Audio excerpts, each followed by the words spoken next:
Les différentes fonctions d'un pilote de ligne. Dans un premier temps, donc, il y a déjà sa formation. Après le bac, on fait maths sup et on fait un concours à l'ENAC. Soit on passe par un recrutement par l'armée de l'air, qui va nous faire aussi une formation. Et ensuite, il y a la formation personnelle, je dirais, qui passe par l'aéroclub et des formations avec des différentes écoles. J'ai fait un concours pour entrer à l'armée de l'air. Là, j'ai fait une école de formation pilote. Après quoi, c'est là qu'il y a la possibilité d'être pilote de chasse ou pilote de transport. Je me suis orienté sur le pilote de transport. Avant un vol, systématiquement, il y a toujours une préparation d'un vol. On va se retrouver 1h30 à 2 heures avant l'heure prévue du décollage. La préparation du vol va nous permettre donc de déterminer, en fonction des différents éléments de la journée, du remplissage de l'avion, des conditions météo, la quantité de carburant qu'il va nous falloir nécessaire pour effectuer ce vol. Il y a au niveau de la préparation un service qui s'appelle le service opération, qui lui aura fait donc toute l'étude 3-4 heures avant ce vol-là, au niveau de tout ce qui est préparation du dossier de vol. Il va y avoir donc toute l'étude météorologique, l'étude de la route programmée, et puis toutes les particularités des pays survolés qui peuvent être fermés, modifiés par rapport à des tas de choses. Les conditions aujourd'hui sont parfaites, je dirais c'est un vol tout à fait standard qui va nous amener à Pointe-à-Pitre après 7h44 de vol.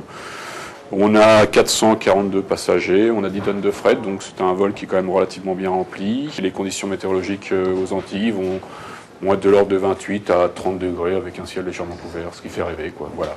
Il n'y a pas de bons pilotes, hein. Comme on dit toujours, il y a des vieux pilotes, c'est-à-dire que l'atterrissage en lui-même ou le décollage, bon, ça s'apprend. Plus on acquiert des heures de vol, plus on prend de l'expérience. Ce qu'il faut savoir dans la carrière d'un pilote, c'est qu'on n'a jamais deux fois la même chose. Je vais faire Paris-Pointe-à-Pitre aujourd'hui, je le referai peut-être dans 3 ou 4 jours, mais ça sera totalement différent. Donc il faut y avoir une faculté déjà de s'adapter. Avant toute chose, il faut savoir s'économiser. C'est-à-dire que donc c'est pas, vous n'allez pas faire la fête jusqu'à 3 heures du matin, partir sur un vol qui va faire 11 heures. Le fait est qu'il faut avoir une certaine hygiène de vie. Il faut savoir se ménager. Tous les 6 mois, on passe des examens médicaux de manière à reconfirmer notre aptitude à faire voler un avion avec des passagers. Il est vrai qu'un pilote de ligne gagne bien sa vie. En début de carrière, entre 1 500 à 2 000 euros, et en fin de carrière, il peut arriver à des sommes de 15 000, 20 000 euros. Bon, Pointe-à-Pitre, on y va. Allez, go. Il faut savoir aussi être un petit peu gérer des hommes, parce que systématiquement, gérer un équipage, plus après, des fois, de temps en temps, des passagers difficiles, il faut avoir le côté relationnel, je dirais, un petit peu facile. Le plus pour moi, c'est le fait que de pouvoir partir d'un terrain comme aujourd'hui Paris-Orly, 10 heures après, on va se poser dans un pays qui peut être féerique. Vous avez la responsabilité aussi de transporter des passagers qui partent, qui vous ont fait confiance et puis qui vous allez amener pour des vacances. Sur tous les vols, il y a toujours quelque chose de cocasse. Ce qui m'a beaucoup marqué, c'est d'avoir transporté M. Jacques Chirac sur un tour du monde.